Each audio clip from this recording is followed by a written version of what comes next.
오늘도 추운 날씨 속에 예배의 자리에 우리 교회에 나오셔서 예배하시는 모든 성도님들, 그리고 또 온라인으로 함께 하시는 모든 분들 주님의 이름으로 환영하고 축복합니다. 우리가 신명기 말씀을 읽고 말씀을 나누고 있습니다. 율법 순종을 강조한 이후 모세는 12장 오늘 본문에 들어서면서 이제 율법의 내용에 대해서 설교합니다. 1절 말씀을 다시 한번 보시면, 내 조상의 하나님 여호와께서 내게 주셔서 차지하게 하신 땅에서 너희가 평생에 지켜 행할 규례와 법도는 이러하니라. 아멘. 모세를 통해 듣게 되는 규례와 법도, 이스라엘 백성이 지켜야 하는, 그리고 지켜 행해야 하는 말씀입니다. 그런데 그것을 한순간만, 어느 때만이 아니라 평생에 지켜 행해야 합니다. 어렸을 때에 신앙생활 잘하고 내가 말씀을 잘 지켰다. 때로는 고난이 왔을 때 내가 그때 이렇게 지켰었는데, 아니면 반대로 축복을 받았을 때, 복을 받았을 때 내가 이랬지만 지금은 하나님 말씀을 지키기에 너무나도 버겁다.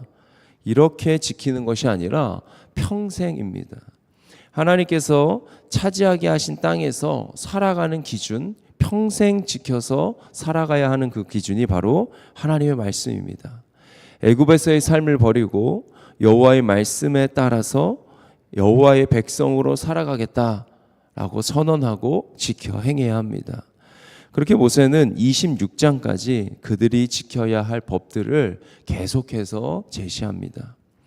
이스라엘 백성이 가나안에서 살아가며 지켜 행하고 삶의 기준으로 삼아야 하는 하나님의 말씀, 우리가 오늘을 살아가며 신앙생활 할 때에도 동일합니다. 우리의 삶의 기준은 오직 하나님의 말씀입니다. 철저히 하나님의 말씀에 의해 살아가야 합니다. 우리의 삶의 목적이 무엇인지, 우리가 어떠한 방향성으로 어디에서 살아가야 하는지는 이 시대가 알려주는 대로, 세상의 흐름대로, 유튜브에서 미래학자들이, 오늘을 살아가는 학자들이 얘기하는 대로 살아가는 것이 아니라 우리에게 허락하신 하나님의 말씀대로 우리는 살아야 할 줄 믿습니다. 그래야, 이것이 기준이 되어야, 이것이 목적이 되어야, 성경을 통해서 하나님 말씀하시는 삶의 목적을 갖고 살아가야 우리는 삶의 방향성을 잃지 않고 살아갈 수 있습니다. 어떠한 상황과 환경이 오고 시대가 변해도 흔들리지 않을 수 있는 유일한 길, 우리에게 허락하신 하나님의 말씀임을 잊지 않기를 소망합니다. 가나안 땅에 이제 들어갈 이스라엘 백성이 가장 먼저 해야 할 것, 우리가 반복해서 읽고 듣고 있지만 그 땅 곳곳에 설치된 우상을 파괴하는 것입니다. 아세라상을 불사르고 또 그 조각한 신상들을 찍어 그 이름을 그곳에서 멸해야 합니다. 2절 마지막에 쓰인 단어를 보시면 파멸하며라고 되어 있습니다. 파멸하다라는 이 단어는 완전히 파멸하라, 반드시 철저히 파멸하라는 명령입니다. 3절에도 보시면 계속해서 반복되는 단어들이, 이런 단어들이 있습니다. 헐라, 깨뜨리라, 불사르라, 찍으라, 멸하라, 이런 명령입니다. 즉 하나님과 우상 사이에 양다리를 거칠 수는 없습니다. 단 한순간도 비교할 수 없는, 그 어떤 것과도 비교할 수 없는 분이 바로 하나님 한 분이십니다. 우리도 그렇지 않습니까? 양다리를 걸쳐놓고 부부 생활할 수 없습니다. 이 사람도 좋고, 이 사람도 사랑하고, 저 사람도 사랑하고, 나도 사랑하는 사람과 결혼할 수 없습니다. 한 사람만 바라보고 살아가겠다, 한 사람만 사랑하며 살아가겠다라고 결정하는 것이 결혼 생활이듯, 우리가 하나님을 믿을 때 두 마음은 있을 수 없습니다. 그래서 하나님 파멸의 명령을 하십니다. 우리도 오직 한 분만 마음과 뜻과 정성을 다해 사랑하며 살아가는 것, 하나님을 향해 내 안에 혹시라도 하나님을 향한 마음이 나뉜 마음이라면, 두 마음이라면, 이 시간 다시 한번 주님 앞에 오직 하나님 한 분만 뜻과 정성과 내 마음을 다해서, 생명을 다해서 사랑하겠습니다 라고 고백하는 이 새벽이 되기를 간절히 원합니다. 8절을 보시면, 8절 말씀 보시면 제가 한 번 더 읽겠습니다. 우리가 오늘 여기에서는 각기 소견대로 하였거니와 너희가 거기에서는 그렇게 하지 말지니라. 아멘. 그러면서 9절에 너희 하나님 여호와께서 주시는 안식과 기업에 아직은 이르지 못하였지만 그러나 이제 너희가 그곳에 이르러서 살아갈 때 근본적으로 변화되는 것이 있는데 그것이 바로 8절에 읽었던 자기 소견에 옳은 대로 행하던 것을 멈추라는 것입니다. 광야에서는 각기 소견대로 드렸습니다. 즉 하나님께 뭔가를 드릴 때 자기 마음대로 자기의 소견대로 드렸다는 것입니다.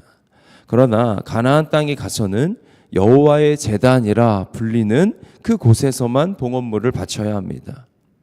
성막이 완성된 후에 선포된 레위기 17장 말씀을 봐도 사적으로 불법적으로 운영되던 그러한 제단 사용을 강력하게 금지합니다.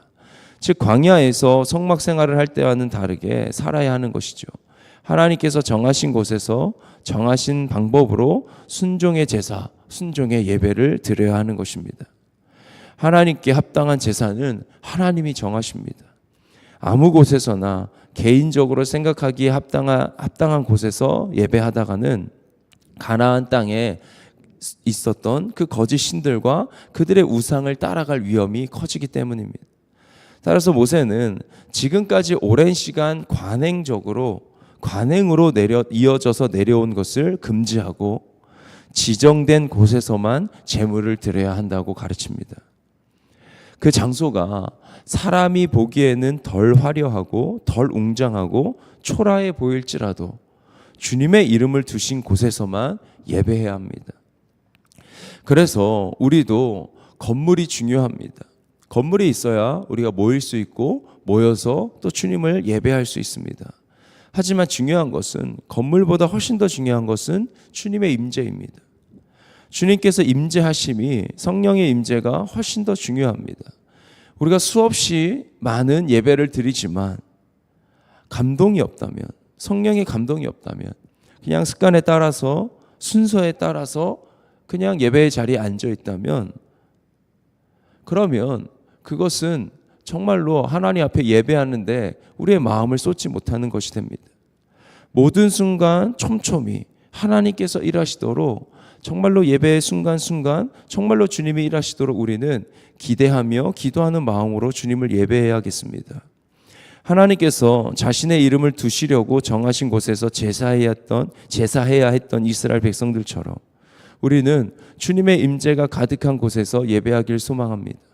우리가 모여 예배하는 우리 교회의 모든 예배의 장소가 또 우리가 살아가면서 삶의 자리에서 예배하는 그 삶의 자리가 정말로 하나님께서 거하시고 하나님께서 영광 받으시는 그러한 예배 장소 되기를 간절히 소망합니다. 우리가 다 알듯이 다른 종교들은 공로를 상당히 중요시 여깁니다. 그러니까 신을 감동해서 복을 받으려고 합니다. 최선을 다해서 수행을 하고 고행까지 합니다. 인간 중심으로 신의 마음을 훔쳐서 자신의 유익을 얻고자 하는 그러한 행위입니다. 그런데 우리는 하나님께 아무리 드려도 어떻게 드려도 갚을 수 없는 것을 먼저 받았습니다. 우리가 받은 것을 갚아드릴 수 없기에 우리가 표현할 수 있는 유일한 단어가 은혜입니다. 은혜에 대한 이스라엘 백성의 반응이 제사고 하나님께서 정하신 곳에서 정한 것을 드려야 합니다. 합법적인 제사, 바치라고 한 것만 바치라고 한 날에 바치라는 방식대로 바치라고 한 사람을 통해서 바쳐야 합니다. 우리도 받은 은혜에 대한 반응이 예배입니다. 내가 이렇게 드리면 하나님이 이렇게 해주시겠지. 그러한 태도로 예배할 수 없습니다. 주님은 알면 알수록 우리는 더 이상 받지 않아도 됩니다. 왜냐하면 우리는 가장 큰 것을 받았기 때문입니다. 죽은 목숨이었습니다. 죄에게 종노릇하며 살아가던 우리의 삶이었습니다. 그것의 끝은 멸망이었고 저주였습니다. 이렇게 생명 없는 삶에 주님께서 가장 중요한 생명을 허락하셨습니다. 따라서 우리가 받은 생명 하나면 사실 충분합니다. 받은 은혜에 대한 생명에 대한 최선이 예배일 것입니다. 공로를 가로채지 말고 철저히 하나님께 올려드리는 그 은혜에 반응하는 우리의 삶이 되길 간절히 소망합니다. 우리가 그렇게 드릴 때에 오늘 본문 18절에 반복되듯 하나님 앞에서 즐거워하게 될 것입니다. 온전한 예배는 하나님 앞에 즐거움을 누리는 시간입니다. 혼자만의 즐거움이 아니라 함께하는 즐거움의 시간. 그래서 우리는 공동체로 모여서 예배합니다.